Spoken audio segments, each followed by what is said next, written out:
सबसे पहले आपको ये बताएं कि खातून कम कपड़े पहने तो उसके मर्द पर असरात तो होंगे। वज़ीर आज़म इमरान खान का अमरीकी टीवी का इंटरव्यू। औरतों के लिबास से मुताल्लिक राय देते हुए उन्होंने कहा कि औरत की कम लिबासी से मुआशरा हैजान खेजी में मुब्तला होता है। पर्दा तो मर्द और औरत को नफसानियत में मुब्तला होने से बचाता है। हमारा मुआशरा यूरोप से मुख्तलिफ है। वज़ीर आज़म का कहना था कि ख़वातीन के पर्दा करने का मकसद तरगीब को रोकना है। हर मर्द में विल पावर नहीं होती। आप मुआशरे में जितनी फहाशी बढ़ाते जाएंगे तो उसके उतने ही असरात होंगे।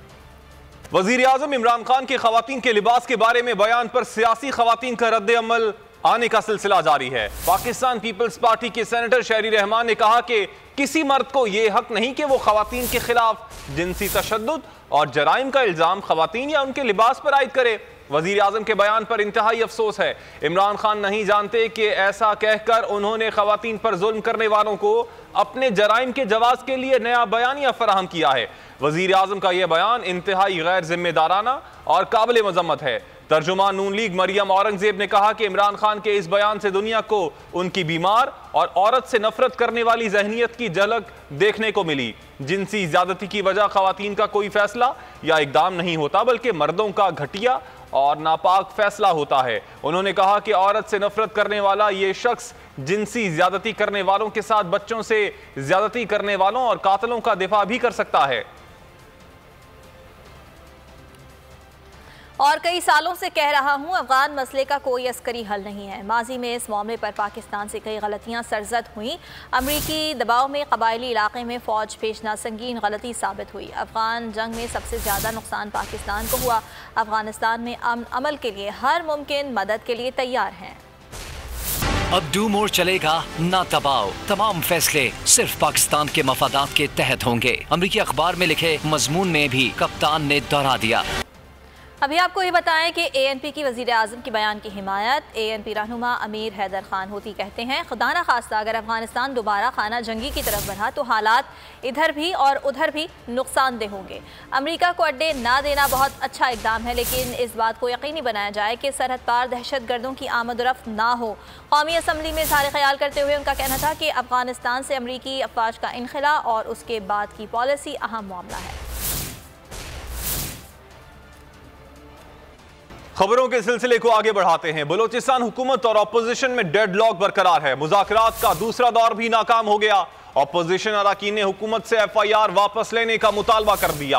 हुकूमत ने मामले पर पार्लिमानी कमेटी बनाने की पेशकश की जो ठुकरा दी गई। वजीर दाखिला बलोचिस्तान का कहना है FIR के मामले पर पार्लिमानी कमेटी जो फैसला करेगी कबूल होगा। देखिए, मुज़ाकरात सीधी सी बात है। हुकूमत बलूचिस्तान का मौक़िफ़ बिल्कुल वाज़ेह है कि 18 तारीख को जो पेश आया वाक़या उस पर कुछ कम्प्रोमाइज़ नहीं हो सकता। वो जो है पार्लियामेंट पर हमला किया गया है, पार्लियामेंट की सुपरमेसी पर हमला किया गया है। तो इसके लिए हम जो FIR पुलिस ने काटी है वो जो है इन मोज़ेज़ अरकान के ख़िलाफ़ काटी है। तो इनका यही डिमांड है कि आप लोग हमें या गिरफ्तार कर लें या आप लोग जो है FIR वापस ले लें। ये बलूचिस्तान के लोगों का हक़ है, बलूचिस्तान के लोगों का असम्बली है, बलूचिस्तान के लोगों का नुमाइंदा असम्बली है। इस पर मैं कोई इख्तियार नहीं रखता कि अगर उसकी इतनी वो की गई है, बेइज्जती की गई है और हम लोग उसको FIR को विड्रा करें। हमने इनको कहा है कि आप एक पार्लिमानी कमेटी बना दें। एक पार्लिमानी कमेटी हम हुकूमत की तरफ से बना देंगे। आप दोनों मिल बैठ कर जो फैसला करेंगे पार्लिमानी कमेटी के मुताबिक फैसले होंगे। तो उन्होंने इनकार किया है कि नहीं, हम पार्लिमानी कमेटी ना स्पीकर साहब के साथ बैठेंगे ना आपके एलाइज के साथ बैठेंगे। तो हमारी जो ऑफर थी हमने आगे की। बाकी कानून के उस पर ना हम कोई कंप्रोमाइज़ कर सकते हैं ना उसमें हम मुदाखला। और रिपोर्ट आपने मुलाहिजा की, इसी पर बात करेंगे। ब्यूरो चीफ कोयटा शहजादा जुल्फ़िकार हमारे साथ मौजूद हैं। जुल्फ़िकार साहब, आगाह कीजिएगा कि अभी जो सूरत हाल है, डेडलॉक बरकरार है, FIR वापस लेने का भी मुतालबा किया जा रहा है, किस तरह से मामलात हल होंगे? क्या देखिए, गवर्नमेंट कोशिश कर रही है कि उनके साथ मुज़ाकरात करे और उनको मनाया जाए और उनको इस हद तक ना छोड़ा जाए कि वो कोई आगे कोई ऐसा कदम उठाएं। इसलिए कि कल आज वो उन्होंने अपना अरेस्ट पेश कर दिया, पुलिस उनको गिरफ़्तार नहीं कर रही है। नॉर्मली होता ये है कि FIR जो है जब हो जाती है तो उसके बाद गिरफ़्तारी अमल में आती है। अब मेरे ख्याल में गवर्नमेंट के लिए ये बड़ा मुश्किल है। FIR दर्ज करना ही नहीं चाहिए था गवर्नमेंट को। अगर दर्ज करना भी था तो फिर गिरफ़्तारी अमल में ला देनी चाहिए थी। और उसके बाद वो अदालतों से अपने ज़मानतें भी करवा लेते हैं, ना भी करवाते या जो भी है। लेकिन ये है कि मेरे ख़्याल में शायद गवर्नमेंट की तरफ से थोड़ी सी ये कोताही हुई है। स्पीकर असम्बली ने ये किया, SHO की मुद्दत में, यानी पुलिस की मुद्दत में ये दर्ज हुआ है और पुलिस ने, अब पुलिस उसको विड्रा, वो कहते हैं कि आप विड्रा कर दें। अभी आपने सुना कि हमारे वज़ीर दाखिला कल रात काफ़ी देर तक, गालिबन 1 बजे तक, 1:15 तक जो है वो बिजलीघर थाने में जाकर उनसे मुलाकात करते, उनको मनाते रहे, उनको कहते रहे कि आप ये मामलात को जो हैं वो कोशिश करें कि इस मामलात को टाल दें। वज़ीर आला बलूचिस्तान जाम कमाल साहब जब कल इजलास में, असम्बली के इजलास में आ रहे थे तो 4 या 6 अरकान असम्बली वहाँ अपोजिशन के बैठे हुए थे, उनके पास जाए गए, उनकी खैरियत मालूम की और उनको कहा कि अगर आप आ जाएं इजलास में, यहाँ क्यों बैठे हुए हैं। उस पर कोई बात, कोई नोक जोंक, कोई उसके बाद कोई वो नहीं हुआ। मेरे ख़्याल में एक कमेटी बना देनी चाहिए हुकूमत को और उनके साथ मुज़ाकरात में उनका, अब मेरे ख़्याल में जो कुछ हो गया वो हो गया। अब इसके बाद शायद कोई थोड़ा सारा कोई मुश्किल है कि कोई ऐसा कोई डेडलॉक ख़त्म हो, या ये डेडलॉक उसी वक्त पर ख़त्म हो सकता है कि एक कमेटी बना दी जाए, बड़ी कमेटी बना दी जाए और केस विड्रा कर दें। अगर पार्लिमानी कमेटी की वैसे शहजादा साहब बात कर भी की भी जा रही है, लेकिन सर बात यहीं पे आती है कि यहाँ तक पहुंची ही क्यों? क्या मिस हैंडल किया गया हुकूमत की जानिब से तमाम मामलात को, या फिर आप समझते हैं कि यहाँ तक मामलात पहुंचाने में अपोजिशन की गलती है? मेरे ख्याल में जी अपोजिशन ने इसकी पहल की, अपोजिशन को नहीं करना चाहिए था। उसके बाद हुकूमत की तरफ से, जो पुलिस की तरफ से जो रिएक्शन आया वो भी इस तरह नहीं होना चाहिए था। मैं तो ये समझता हूँ कि देखें, पार्लिमानी एक पार्लियामेंट है, पार्लियामेंट कन्वीन होने जा रहा है, उस पर आप एहतजाज कर सकते हैं, आप उनको, लेकिन आप रोक नहीं सकते हैं, ताले डाल नहीं सकते हैं। आपने ताले डाले, आपने रोका सबको। 2-3 अरकान सुबह बजट के इजलास से पहले आए, आपने उनको वापस कर दिया। मेरे ख्याल में ये एक तासुर ऐसा गया, गो कि उनका शायद मकसद ना हो, लेकिन तासुर ऐसा फैला कि ये गुंडागर्दी है, ये बिल्कुल किसी को, ये इन्होंने कब्ज़ा कर लिया असम्बली बिल्डिंग पे। देखिए असम्बली बिल्डिंग जो है उसका तकद्दुस सबको बहाल वो रखना चाहिए। उसका उसको अगर आप ही उसकी बेतौकीरी करेंगे तो फिर मेरे ख्याल में शायद कोई दूसरा आम बंदा, फिर कारकुनों को लाना ये जिम्मेदारी, मैं तो ये समझता हूँ कि अगर किसी कारकुन ने जूता फेंका, बड़े दिल का मुजाहरा करते हुए अपोजिशन जो है माजरत करती कि हमारे रवायात में नहीं है, ये क्यों ऐसा हुआ है। हम अपने कारकुन, हमारा जो कारकुन है उसने एक गलत काम किया, हम इस पर माजरत ख्वाह हैं और हम इसके लिए कोई देख रहे हैं कि उसके ख़िलाफ़ कोई कार्रवाई भी होगी। मेरे ख्याल में ये बहुत ही मामले को डिफ्यूज़ कर देती, लेकिन आप उसको, उस पर भी अपने गमले भी फेंके पुलिस पे, वहाँ पर तोड़ फोड़ आपने की। तोड़ फोड़ से मुराद ये है कि जूते फेंके, उससे मेरे ख्याल में, और पुलिस का भी रिएक्शन इस तरह नहीं आना चाहिए था कि आप, अभी जो सिचुएशन है वो सबके सामने है, स्पीकर पर भी उंगलियां उठाई जा रही हैं, तो आप क्या समझते हैं कि तमाम तर मामलात क्या हुकूमत की तब्दीली की तरफ इशारा कर रहे हैं? क्योंकि इससे पहले भी हमने देखा है, अगर माजी की बात की जाए तो 5 साल जो हुकूमत है, जो असम्बली है, वो पूरी नहीं कर पाई है बलूचिस्तान में। देखिए मैं सिर्फ लास्ट बात उस आपके उसमें ये कहना चाहता था कि पुलिस की तरफ ये रिएक्शन नहीं आना चाहिए। पुलिस ने गेट तोड़कर, भाई पुलिस कूद जाती, अंदर चले जाते, वो तो 10 लोग थे, 20 लोग थे, 50 लोग थे, पुलिस तो 200-400 लोग थे, अगर वो चले जाते। लेकिन उस गेट के नतीजे में जो उन्होंने उसको बख्तरबंद से तोड़ा, अगर वो वाहिद सिद्दीकी उसमें उसको नुकसान पहुंचता, अगर वो खुदा न खास्ता उस किसी की मौत वाक़या हो जाती, तो बहुत बड़ी एक जो है वो एक केस समझे कि शर फैल जाता। तो जो बात आप कह रही हैं कि अब इस वक्त हुकूमत की तरफ जो है वो तब्दीली की तरफ इशारा जा रहा है, या स्पीकर, देखिए स्पीकर और वज़ीर आला की बदइत्तेमादी बहुत पहले से थी, और अब भी वज़ीर आला और पार्लिमानी पार्टीज़ जो हैं वो इस बात पर मुत्तफ़िक हैं कि ये सारा धरा जो है ये स्पीकर का है। स्पीकर ने ये इश्तियाल दिलाया, स्पीकर को उनको इकट्ठा नहीं करना चाहिए था, स्पीकर को उनको अलाउ नहीं करना चाहिए था, स्पीकर को पुलिस को अलाउ कर देना चाहिए था कि देखें ये जा रहे हैं, इश्तियाल की तरफ जा रहे हैं, आप इनको रोकें। वो हो सकता था कि इतना मामला इस हद तक पहुँचता भी नहीं। अब शायद मेरे ख्याल में इस पार्लिमानी कमेटीज़ जो हुकूमती हैं वो इस बात पर मुतफिक हो गए हैं कि इनका बिल्कुल जानिबदार रवैया है स्पीकर का, और स्पीकर को जो है तब्दीली जो है अब मेरे ख्याल में नागुज़ीर है, इसको तब्दील कर देना चाहिए। अब वो कोई इस तरह से बातचीत चल रही है। इशारा दिया है स्पीकर की तब्दीली की तरफ। बहुत शुक्रिया शहजादा जुल्फ़िकार साहब, टेलीविजन पे आपने तज्जिया दिया इस हवाले से। खबरों के सिलसिले को आगे बढ़ाते हैं। कराची में तजावुज़ात के खिलाफ ऑपरेशन से मुतालिक सुप्रीम कोर्ट के फैसले पर चेयरमैन पीपल्स पार्टी भी दबे अल्फाज में बोल उठी है और सिंध असम्बली में तकरीब से खिताब में कहा कि किसी को बेघर करना आखिरी ऑप्शन होना चाहिए। अदालती हुक्म पर ही तजावुज़ात के खिलाफ ऑपरेशन हो रहा है। तमाम इजाज़तनामों के बाद नस्ला टावर बना। इजाफी ज़मीन की फ़ीस देने के बाद मास्टर प्लान डिपार्टमेंट और KMC ने इजाज़त दी। नस्ला टावर के बिल्डर का सुप्रीम कोर्ट के फैसले पर नजरसानी अपील दायर करने का ऐलान। इमारत के रिहायशी भी सरापा एहतजाज हैं। दूसरी तरफ सुप्रीम कोर्ट ऑफ पाकिस्तान के हुक्म के बावजूद इंतजामिया की जानिब से ताहाल नस्ला टावर गिराने का फैसला ना हो सका। सिंध बिल्डिंग कंट्रोल अथॉरिटी की नस्ला टावर के हवाले से सूबाई हुकूमत को भेजी गई रिपोर्ट मंजर आम पर आ गई और रिपोर्ट के मुताबिक आम शख्सियात ने नस्ला टावर गिराने से रोकने और नुमाइशी कार्रवाई के लिए जोर दिया है। इसी तमाम तर सूरत हाल पर बात करेंगे। बैरिस्टर वकास अब्रेज साहब हमारे साथ मौजूद हैं। बैरिस्टर साहब, बहुत शुक्रिया आपके वक्त का। ये तमाम तर सूरत हाल आपके सामने है, आप क्या समझते हैं कि अब अपील की जानिब ये लोग जा रहे हैं, क्या ऑप्शंस हैं कानूनी इनके पास इस वक्त? देखिए, चूंकि जब सुप्रीम कोर्ट ऑफ पाकिस्तान कोई मसला डिसाइड कर देती है या किसी मैटर पे कोई एजुकेशन कर देती है, तो ऐसी सूरत हाल में अपील का ऑप्शन तो नहीं रहता है, अलबत्ता रिव्यू का ऑप्शन जरूर मौजूद होता है। एट दी सेम टाइम जो लोग अग्रीव्ड हैं, अफेक्टिव हैं, जिनके घर गिराने का हुक्म दे दिया गया है, उन लोगों ने तो बाय लॉ और बाय लीगल मीन्स जो थी वो तमाम प्रॉपर्टी परचेज की थी अकॉर्डिंग टू जो भी वहाँ पे सिंध बिल्डिंग कंट्रोल अथॉरिटी थी उनके लॉज को फॉलो करते हुए। लिहाजा जो गरीब लोग हैं उनको कंपनसेट करना, this would be the liability of supreme court of the Pakistan.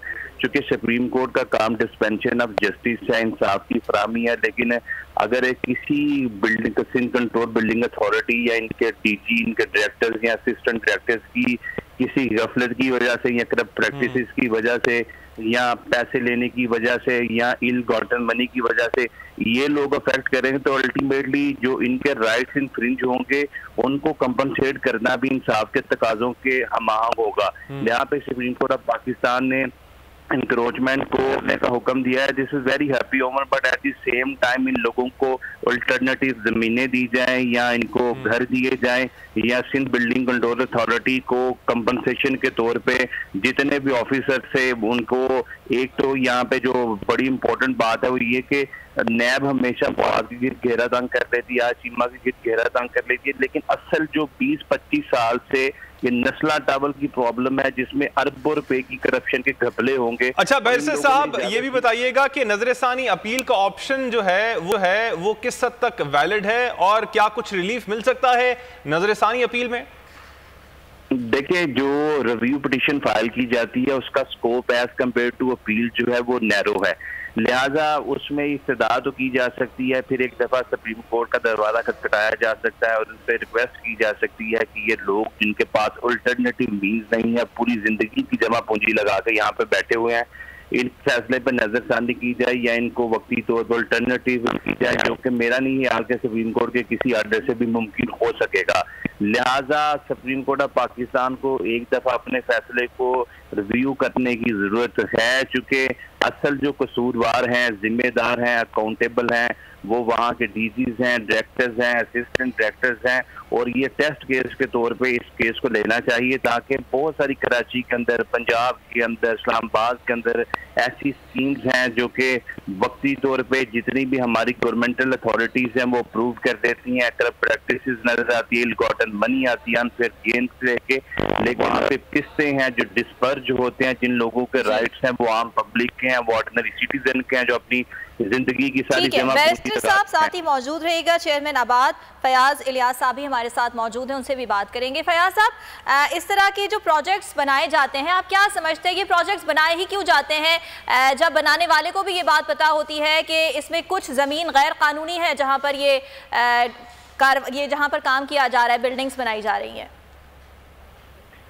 देखिए, ये आप जो बात आपने कही कि ये बनाए क्यों जाते हैं, तो प्रोजेक्ट तो ये इसलिए बनाए जाते हैं कि कराची में एक बहुत बड़ी डिमांड है जो कंस्ट्रक्शन के हवाले से या अपार्टमेंट में रहने के वाले जो लोग हैं या घरों में रहते हैं उनके लिए हाउसिंग प्रोजेक्ट किए जाते हैं। तो कराची दुनिया का तीसरा बड़ा शहर है जो कि पॉपुलेशन के लिहाज से, और यहाँ की डिमांड अगर देखी जाए तो आज भी सबसे ज्यादा कम मतलब सबसे ज्यादा है, लेकिन वो उस लिहाज से जो डिलीवरी या सप्लाई ऑफ हाउसिंग जो है वो आ गई।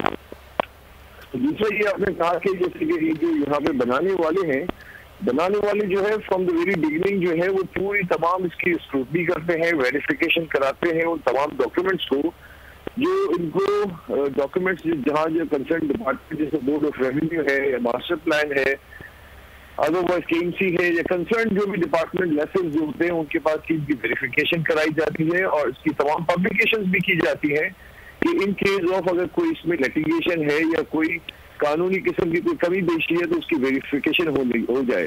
वो सब तमाम एक जमीन के जो है उसको प्रोजेक्ट अप्रूव किया जाता है सिर्फ बिल्डिंग कंट्रोल अथॉरिटी से। तो अगर आप देखेंगे इसमें जो नस्ला टावर है इसमें हर किस्म की वेरिफिकेशन और अप्रूवल्स लेने के बाद इवन इन द एंड जो है NOC for sale and advertising लेने के बाद इसको बनाया गया है और लोगों को ये सेल किया गया है। और इसमें आज यहाँ पे जो रहायशी इनको रहते हुए भी 5 साल गुजर चुके हैं। यहाँ तो इस वक्त ये मामला ऐसा हो गया कि तमाम किस्म की अप्रूवल लेने के बाद इदारों से और लोगों को परमिशन देने के बाद भी आज लोगों को ये खौफ महसूस होता है कि हम कैसे जो है प्रोजेक्ट्स में रह सकते हैं या कैसे हम यहाँ पे इन्वेस्टमेंट करें इस रिहायशी प्रोजेक्ट्स में। तो जैसे कि ये बात कहना लेकिन सर जिस तरह की आपने कहा कि कराची की आबादी ज्यादा है, जरूरत होती है इस तरह के टावर्स की, लेकिन हर किसी को बनाने वाले को यह भी पता होता है कि क्या चीज जायज है क्या चीज जायज नहीं है, तजावजात में आती है या फिर नहीं आती है, कराची कटिंग की चाइना कटिंग के बाद ये हो रहा है या फिर नहीं हो रहा है। इसके बावजूद पैसे बचाने के लिए चीजें बना दी जाती हैं कि आगे होगा देखा जाएगा, हमने तो बेचनी हम बेच देंगे। नहीं, ये मैं समझता हूँ ये ऐसी कोई सोच इसके पीछे नहीं होती है। तमाम किस्म की जो है फॉर्मेलिटीज जो पूरी करने के बाद कहीं पे ये सोचनी हम बना के यहाँ से प्रोजेक्ट को निकल जाएंगे। ये अगर आप कहीं आज से कुछ 30-40 साल पहले की बात करें तो मुमकिन है ऐसी कोई सोच हो। आज जो भी बिल्डर्स डेवलपर्स है उनकी इस किस्म की कोई सोच नहीं है। आज ये सोच होती है कि जो प्रोजेक्ट बनाए जाए उसको वेल डिजाइन और वेल प्लान। तो सर नस्ला टावर में बेसिक तौर पे आपकी नजर में मसला कहाँ पे आया है जो कि अब इसको गिराया जा रहा है? आप तजावजात की वजह से इसको गिराने का हुक्म आया ना? जी देखिए, इसमें जो बेसिक इशू है वो सबसे बड़ा फुकदान है कि जो स्टेक होल्डर्स हैं, जो बिल्डर्स हैं या जो वहाँ के रेजिडेंट्स हैं, वो उसको प्रॉपर तरीके से सुना नहीं गया। ये जमीन जो है कोई अलॉटमेंट नहीं की गई। ये सुन्नी मुस्लिम सोसाइटी की जमीन 1950 में जो है केएमसी ने इसको अलॉट की थी थ्रू बोर्ड ऑफ रेवेन्यू। उस वक्त इन्होंने जो इंडिविजुअल जो मेंबर्स बना के उनको ये जमीन दी थी। बाद जो शारा फैसल की जो रोड अलाइटमेंट हुई है तो ये सिर्फ जो है ये नस्ला टावर की जमीन में नहीं, जितना शारा फैसल पे अगर सिंधी मुस्लिम से शारा खैदीन पे आप आते हैं तो तमाम लोगों को एक्स्ट्रा लैंड दी गई जिसके अलॉटमेंट लेटर्स बाकायदा दिए गए हैं। और उन अलॉटमेंट लेटर्स के बाद जो है ये जो है इस पे सारी वेरिफिकेशन उसी इसके ऊपर हुई है। और अगर कहीं ठीक है, फयाज इलियास साहब आपका पॉइंट आ गया और इस सिलसिले में माहिर कानून वकास अब्रे साहब भी हमारे साथ मौजूद थे। आप दोनों का बेहद शुक्रिया।